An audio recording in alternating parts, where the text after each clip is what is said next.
Today's focus is going to be a highlight of some recent research I've done on something called forced surrogacy.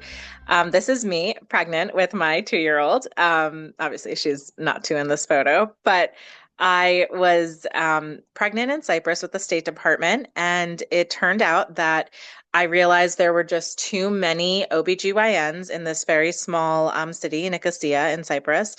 And what kind of like how all my research has gone, opportunity and just community engagement led to really big breakthroughs in research. So in this instance, I was in Cyprus and I was realizing that there was something wrong with the number of OBGYNs present. So next slide, please.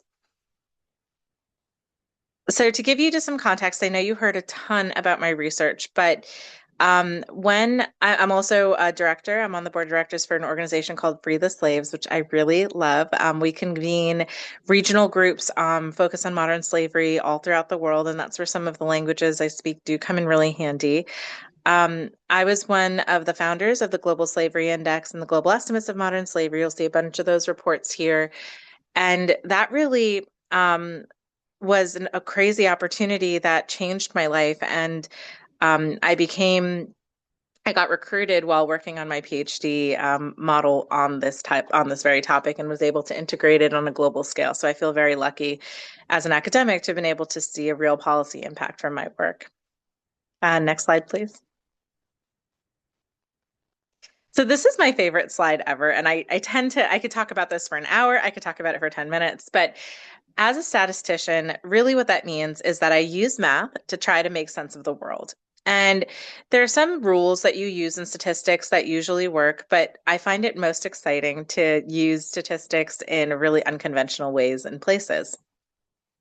So when I started working with survey research on modern slavery, there were a couple of things that we realized. In developed countries, it was very, very difficult to use normal survey research because, believe it or not, in a country as big as the United States or India or China, you could have, with Gallup World Poll, for example, you could have a representative sample of people with only like 1 or 2 thousand survey respondents. That's really not very much of the population, but that's actually all that's fully necessary for representativeness.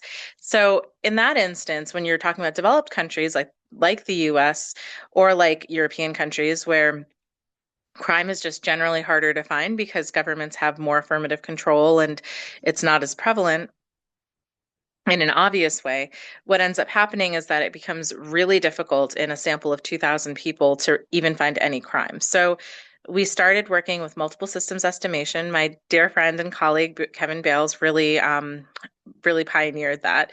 And we came up with several articles and applications for that. And I helped lead some of that work with specific countries like Romania, Serbia, Belarus, that were interested in sharing their data with us, with me, and helping us to analyze use different models essentially to try to estimate what that would look like in countries where it was very hard to find.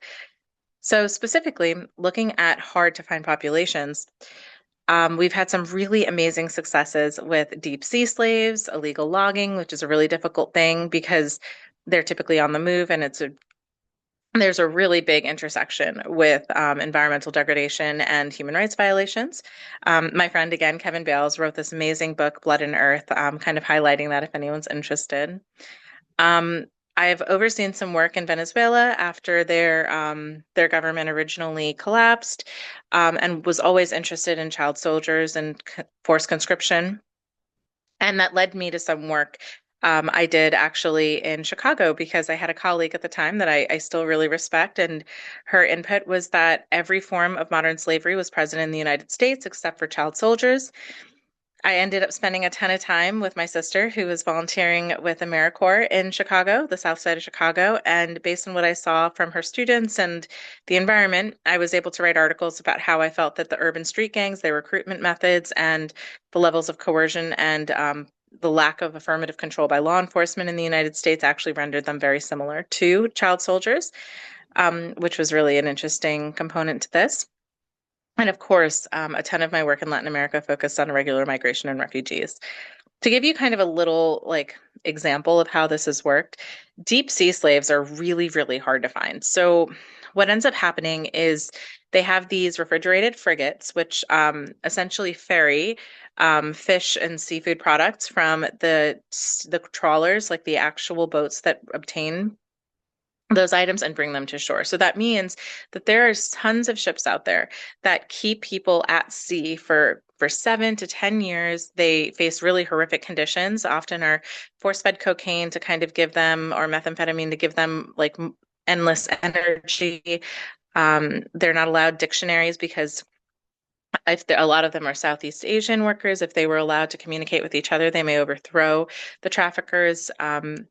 There's terrible working conditions and hours and tons of malnutrition related issues on those boats. And if someone doesn't comply, sometimes they're just thrown off the ship or forced to drink salt water or and there's very little oversight to what's happening there.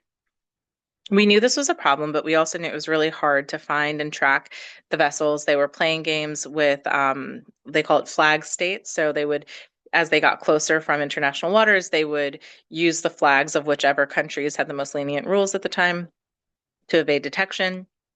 And even like autonomous and professional oversight agency groups like from the labor organizations or anything, they would sometimes end up harmed or missing when they went on these boats. They were very unsafe.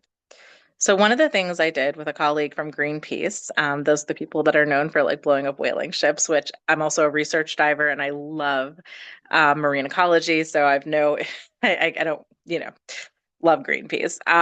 One of the things we did was we made an argument to the Department of Labor that the fishing products coming from these deep sea slaves were made with forced and child labor. And by being included on their list of goods with forced and child labor, they became vulnerable to what are called withhold release orders. It's a prevention from allowing them to be imported to the United States.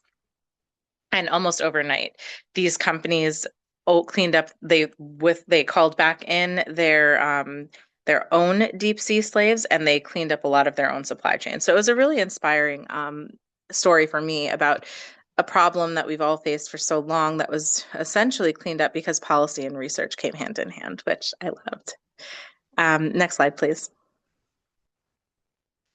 So back to Cyprus. Cyprus is this tiny little country. It's part of the EU, but it's not a Schengen country, which means you cannot get a visa for being there, like a visa to freely travel through Europe. And the north of the country, it's a two-state solution, has a UN military zone in the middle. And the bottom is the European country that uses the euro. They speak Greek.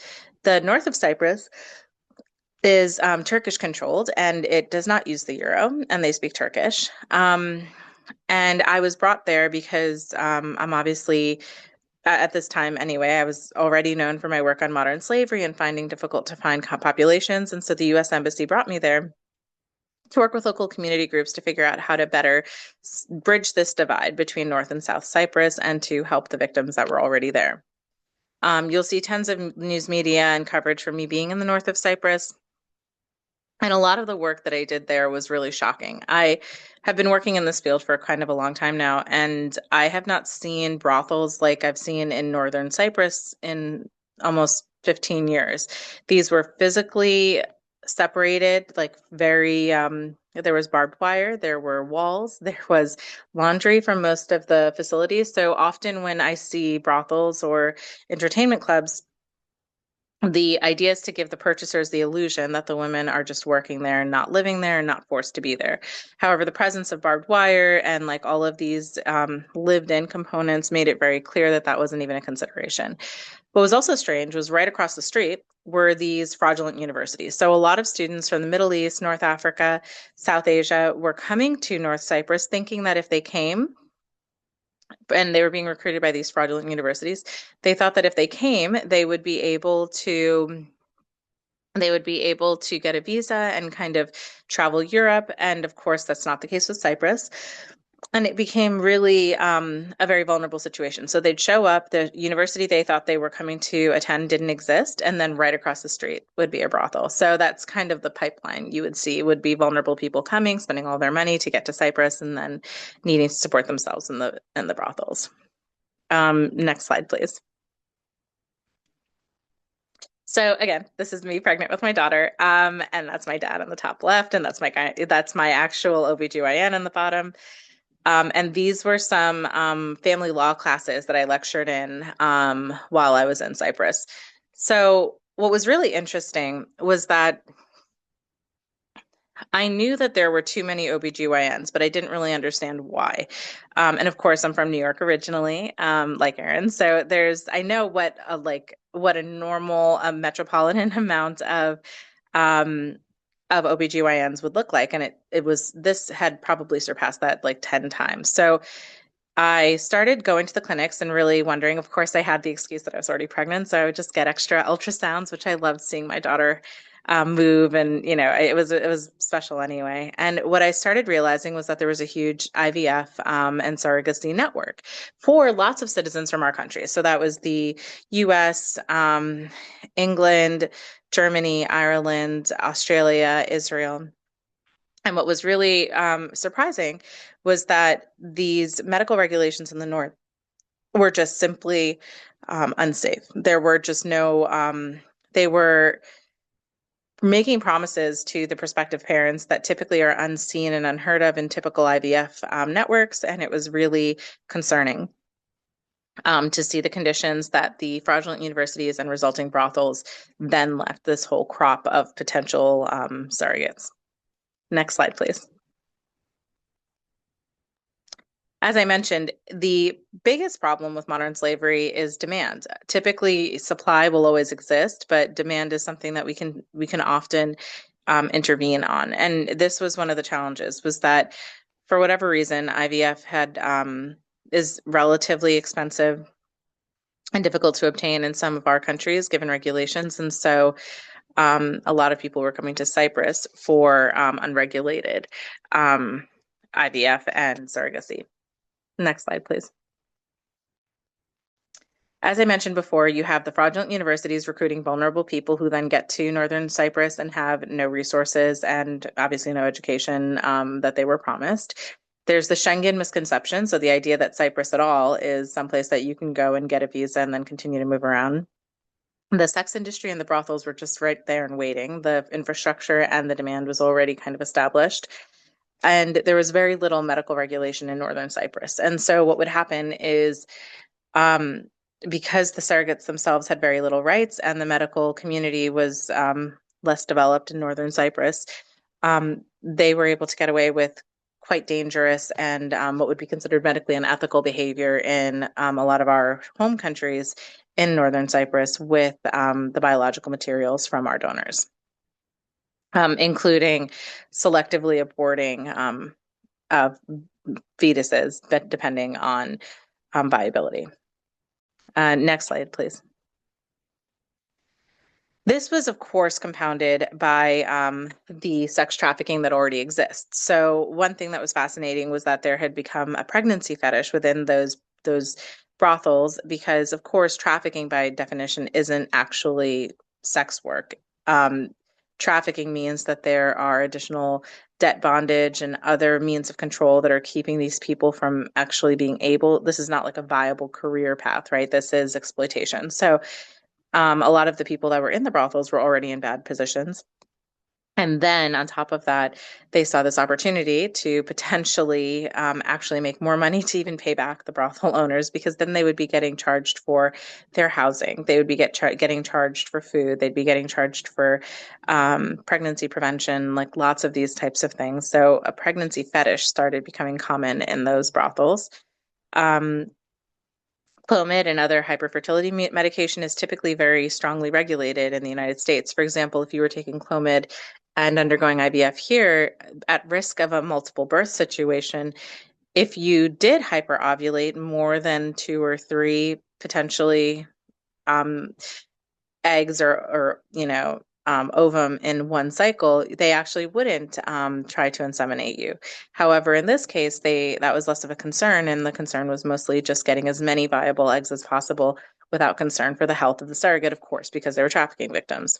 It was also really interesting because the purported expense paid by the citizens of our country were higher if they were white passing. For example, Georgians and Ukrainians, if they had to volunteer their own biological material, their services were sold at a higher rate than if the women were from the Middle East or South Asia, where typically the intact ovum and the intact embryo would be implanted. So it was a very interesting, clear race-based sliding cost and value. That doesn't necessarily mean that any of the victims made more or less purported money, because of course that's not really how trafficking works. They're not really making any money, but it was just how much the clients were being charged. Next slide, please. This is me and my daughter working on, this is our first her first passport to be able to go to Israel and Cyprus to present some of this research. I kind of ran out of time. If you noticed in some of those photos, I was very pregnant. And so I did the best I could to kind of wrap this up and get the policy implications going before I gave birth. But of course, the big problem is that our states have industry alternatives that are not, they're not meeting the demand for all of the people that are involved. We have higher standards for the conditions of surrogates. They receive a ton more money, obviously, and they are typically not trafficked. There was a huge issue in Cyprus with those students those children then getting, once born of the surrogates, then getting citizenship for our countries. And that's why a lot of them became really active and engaged in preventing this issue, because that was where legal culpability for most of our countries began. And of course, the surrogacy contracts were typically unenforceable, mostly because they violated core labor and human rights laws. Next slide, please. So a lot of my recommendations focused on forcing Northern Cyprus to clean up their extant industry, and that was by making sure that our countries knew, and by our countries, I mean the Western countries that I worked with directly, to try to prevent demand from sleeping in, and to get them to mobilize to prevent this industry from being completely exploitative. Of course, it's always possible that they can have a legitimate IVF industry, but it would require a ton more medical regulation and protection of the surrogates. And I use the deep sea fishing example story that I told you guys as kind of an example of how that could happen. I'm a risk modeler, which means I focus on vulnerability, and I do that because I truly believe that an ounce of prevention is worth a pound of cure. And what that means is that a lot of the harm that's done to victims is often not fully repairable. So it would be much better to prevent the crimes from occurring in the first place than to continue to try to rehabilitate. And of course, especially at the time, there's a huge push to locate and protect the currently pregnant surrogates and try to inform them of different options. Next slide, please. So based on this research, and amazingly, before I gave birth, this was enough to these meetings were enough to do it. Israel and Ireland both banned the importation of eggs from Northern Cyprus. And the EU Directive on Corporate Sustainability started implicating IVF clinics as well. And so that helped to force them to clean up their own supply chains by forcing them to take responsibility for all of their suppliers, so to speak. Next slide, please. And then that's us going to Israel, who has also honored us with several recognitions of this work and really done a ton to end that practice among their citizens. So that's pretty much the talk I had planned. If we can go back to the group view, I'd love to see your faces. Great. So happy to have the Q&A. I know that kind of brushed across this one example of how my research kind of has intersected with all of this, but if it also helps, as I mentioned before, I'm a research diver too. So I've been applying a lot of this work to coral conservation and marine conservations in Mesoamerica, which is typically Belize, Mexico, a ton of places like that, and it's all really related to risk modeling. So the risk modeling I do for modern slavery and trafficking is essentially the same because it's a profit-driven crime as it would be for wildlife and antiquities, for drugs, small arms, nuclear arms. That's essentially the kind of work I do. So the good news is that focusing on STEM, like math, has given me an ability to focus on a bunch of different issue areas that I really like, and I find interesting and important. So that was kind of the last thought I wanted to leave you guys with before we go to questions. All right, thank you so, so much, Dr. Durgana, for like giving us this amazing talk. I just want to say, as someone who tolerates math, I'm currently taking AP Calc BC. I'm sitting in class thinking, like, what am I going to do with this? But seeing you and hearing you talk about all these different experiences that you've had, like going to different countries and like you had a range of topics that you've done research in and all through your experience with math. So I'm very impressed. I'm very, very excited to learn more. So Oh. I'm going to introduce myself really quick. My name is Shalisa, and I'm an ambassador this year, but I was a mentee from the 2024-2025 cohort.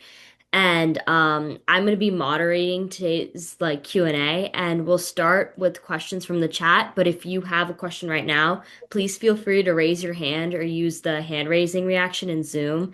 And then when we call on you, please unmute and then ask your question. So the first question that I saw in the chat, Caleb Russ, if you would like to ask your question and voice it, and if you don't remember your question, that's okay. I also have it for you to say. But if you want to ask it, go ahead.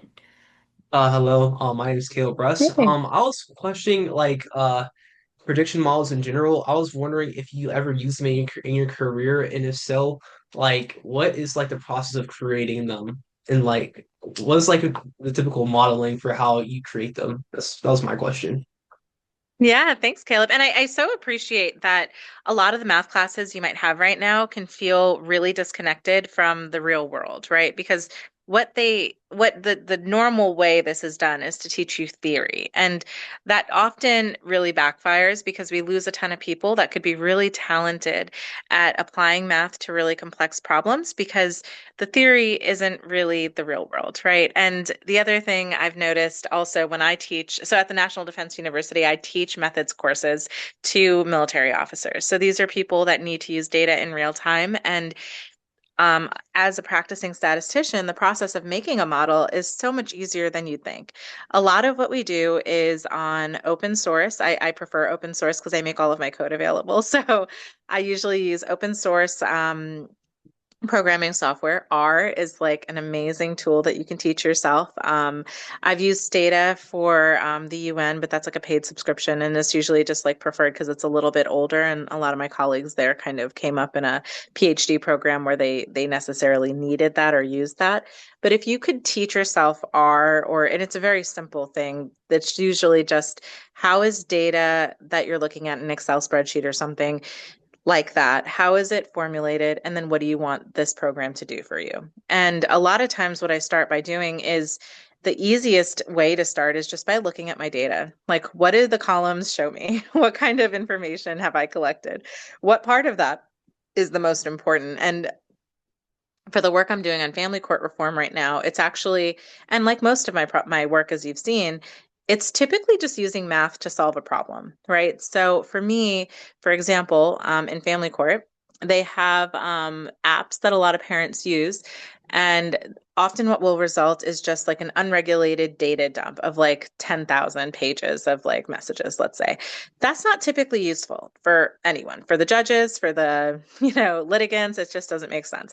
So my friend and I made code out of R that really looked at how this stuff is usually exported for normal people and just said, can you tabulate how many times have messages gone unanswered? How many times have critical like keyword issues like medical health urgent, whatever, not been responded to.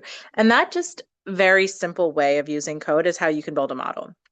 You can use it to make sense of a ton of like information that doesn't really make sense to you yet, but you need to use it for something. But you can also use it to make the predictive models that you're talking about. And one of the things that I really loved, like when I started my PhD working on this, Nate Silver's book, The Signal and the Noise, is a really great example of Bayesian statistics, which is a little bit different than what you're probably learning with frequentist statistics, which is what Americans are often taught. Bayesian statistics is much more common in England, like at Oxford, where I used to, teach and live. And one of the interesting things with Bayesian analysis is that in the programming model, it's really easy to build in iterative information, which means like the example they use is like the terror attacks on 9/11, that when the first plane hit the tower, that could have been explained by a bunch of different things. There had been planes and that had hit buildings in Manhattan, previously. It could have been a pilot error, whatever. It was when the second plane hit that this became a much different model of risk, that it became more likely to be intentional. And that's kind of the way that Nate Silver explains how Bayesian models include iterative information. But that's something I use all the time with law enforcement and other groups, because of course, as we get more information about cases, about trends, about types of trafficking, it helps us to make a better model. So it's not, I don't know, I know that's like not very detailed, Caleb, but I hope that's kind of an example of how you can build these iterative models. And usually the commands are super easy. Like that's the other thing. I don't want you guys to get discouraged about doing like math by hand, or I've seen homework assignments. My brother-in-law recently is doing his undergraduate degree in in statistics, and he was struggling with his homework.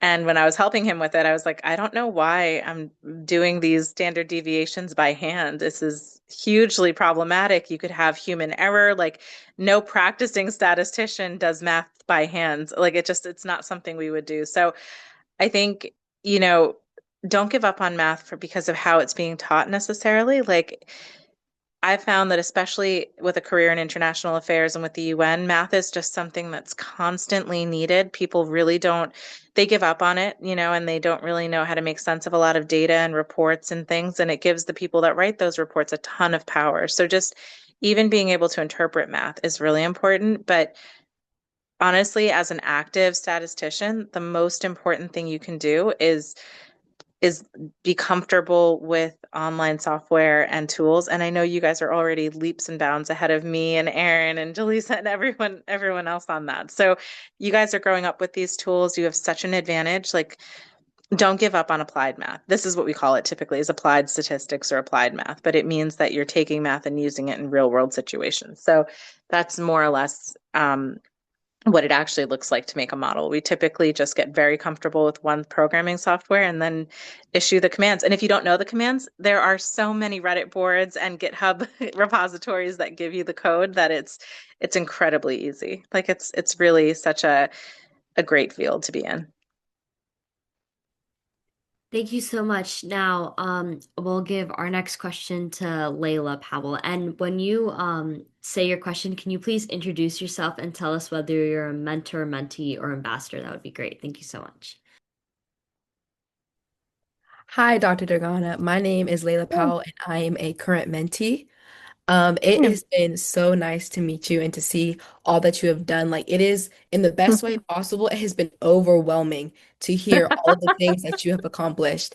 And Oh, my question is kind of centered around that. So you have been a firefighter, EMT, you have your yeah. PhD, you've done all of this research, and you have had all of these different experiences. So if you do not mind me asking, how have you managed your work-life balance? Because you have done so much and experienced so much, and yet you are still so young. And that is what I am inspired to do. So how have you kind of balanced your work, but also your personal life? Oh, I so appreciate that, Layla. So I also appreciate you thinking I'm young. I feel ancient. I think I've told Aaron this like 5 times by now. I'm like, I have a 2-year-old, so I feel like I've aged like 2 decades in the last 2 years. But so I'm 37. You know that I've kind of been working on this issue, right? Like I started, like all of you, like interested in this kind of thing, and what you're doing is already way, way in advance of what I was doing 'cause at your age, right? Like I was probably not even thinking about STEM in that way.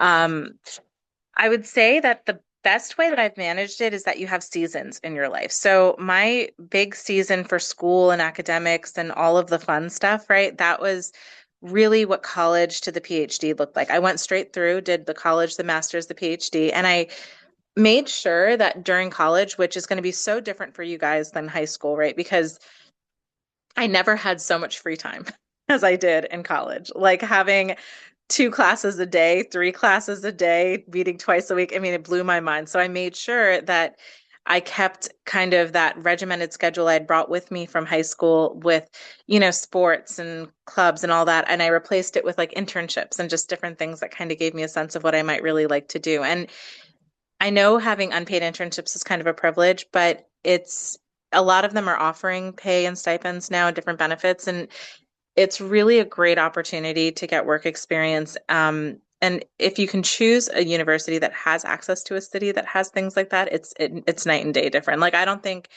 if I'd wanted to have a fulfilling career, all I would have needed to do was go to college in like a city adjacent area because I think I would have been able to find work opportunities and different things to expose myself to that market beforehand. I also think it was really lucky of me that I finished my PhD straight through. I had tons of colleagues in my PhD program who were at different stages of their lives. I was also, I got married during my PhD program, but that was also very young. I think the, the plan was that like a lot of other people in my PhD program faced insurmountable at times barriers to finishing the program just because they had children or they had their spouses had to travel for work or so like I think in that way choosing the right partner is a huge thing. So if you can't find the right partner, stay single, stay focused on your career. We're going to live very long with medical science. There's no need to rush into relationships or careers or make sacrifices for people any earlier than you need to. Like you could get married in your 50s and still be married for 50 years. Like that could happen. So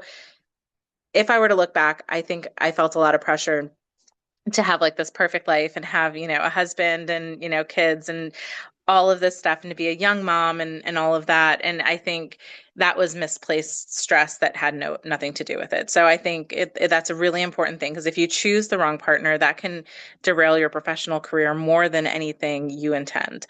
Um, Finishing school fast was really important. So if you're going to do a PhD, I recommend that you try to go get the best grades you can in undergrad and try to go straight in. They usually will pay for the credits you take towards your master's, and PhD should always be fully funded. That means like the master's programs typically fund the PhD programs. Don't go someplace that isn't funding your work or they have no incentive to graduate you. So it's a pretty good decision overall. The extra time that I had, I think a lot of people kind of were happy to spend that time, not hustling. But I think when you have the energy and when you have the ability to focusing on your career is the best thing you can do because then you have in my case, you had a ton of savings, a ton of experiences, saying yes to every opportunity I could because I didn't have a child yet. It was so easy to go to the Congo at the drop of a hat and like look at coltan mines and not taking those opportunities for granted. Because I can tell you now that I have a daughter, it's going to fundamentally change how my work looks. Like I won't take the same types of risky and fun jobs that I used to. And that's, a choice I think a lot of people end up having to make. And of course, as your parents get older, as your family gets older, different like obligations come in your life. My dad has had a ton of like diabetes related surgeries. Like he had his big toe amputated and like just things that he wanted a lot of support for. So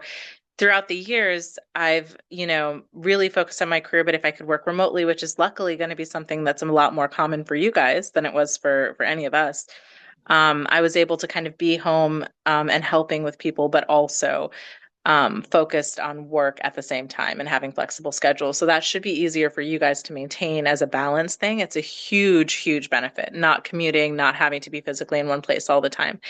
I also recommend something I did that I really am so grateful for is I prioritized the trips. I prioritized the fun work, even if it wasn't the best paying job, even if it wasn't the thing that I thought would be like the feather in my hat. I took a lot of opportunities to take, interesting small NGO related projects and jobs. And I'm so glad I did because it really informed a lot of my work.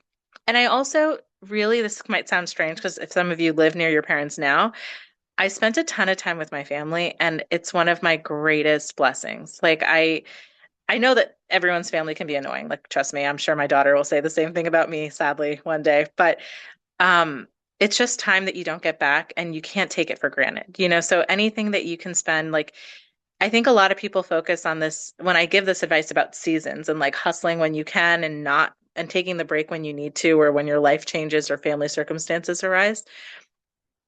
I also don't mean that you shouldn't enjoy every single day. Cause like, I think one really easy way to get burned out is to keep living for like a tomorrow that's like 10 years away. And that's, not sustainable. Like I think having really small goals, always having something to look forward to. So even if it was like a girls' brunch with like my friends in 2 weeks, I try to always have something small to like look forward to keep me from feeling burned out and overwhelmed.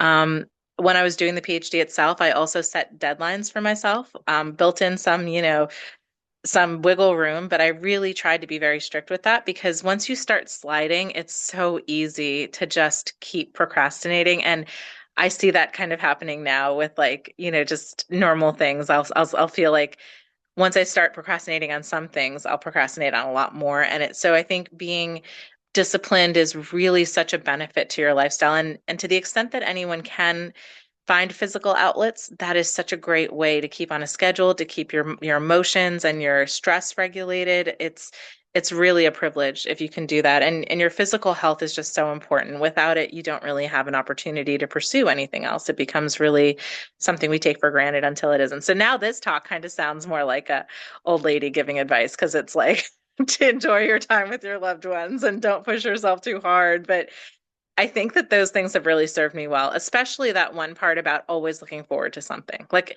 it doesn't have to be huge. It could be like, I'm going to go to Chick-fil-A on Friday night, but like it just helps you to keep, going, to keep pushing through when things are really like stressful. Okay, thank you. Laura, would you like to go next?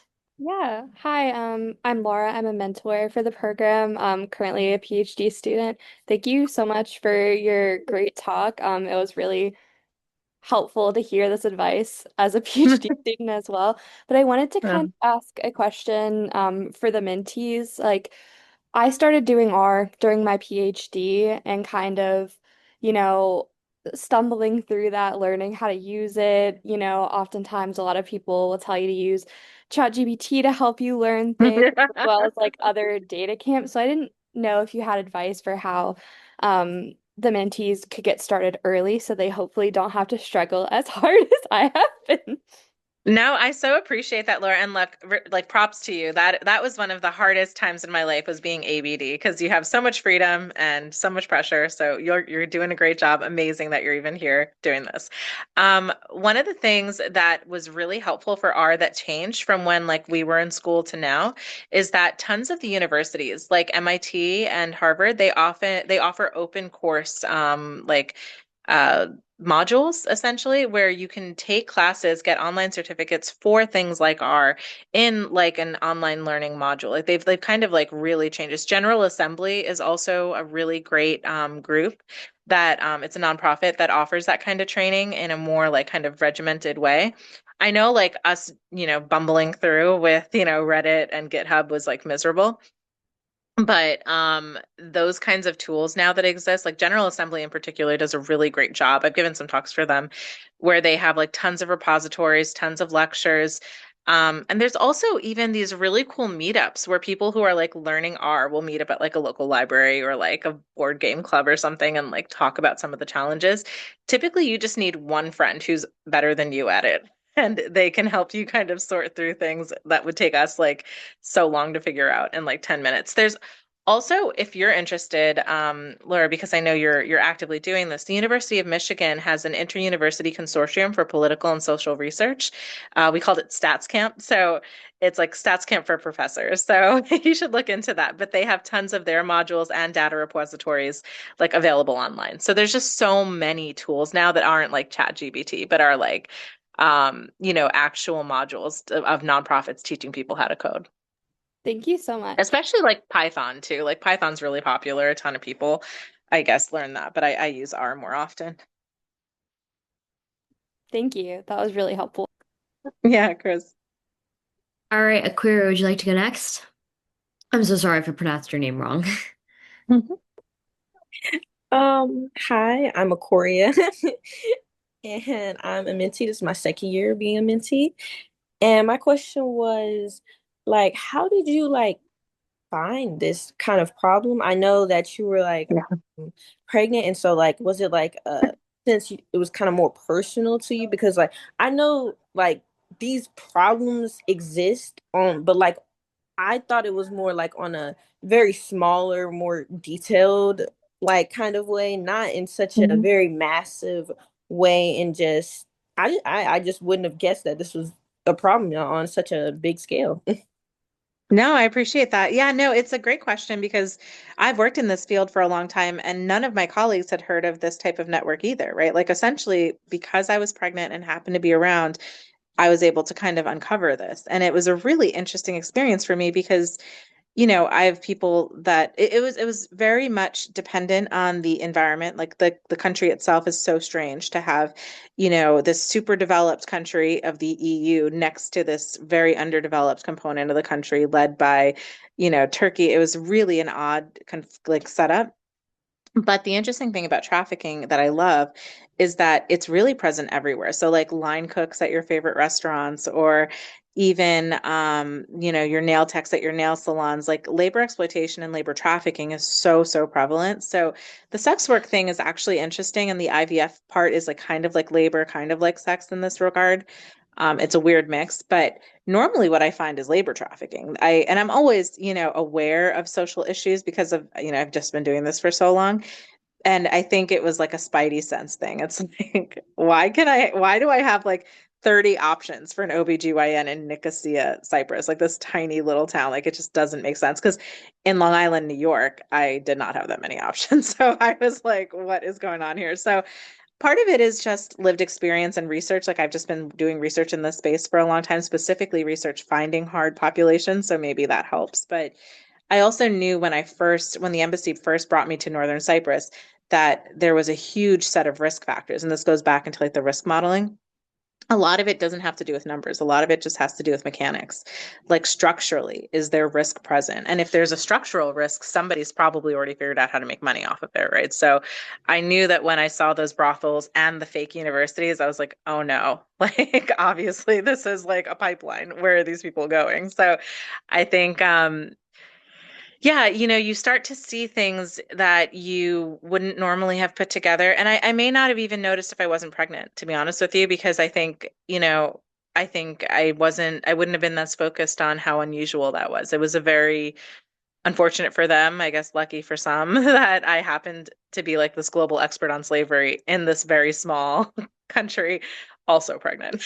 Like it just a very weird set of confluences. But that's how a lot of really serendipitous like scientific discoveries get made all the time, right? It's just the right person at the right time happens to see something strange and they have a question about it? Oh, Okay, was it let me about why I just chose R as the programming language yeah, instead of yeah. Python?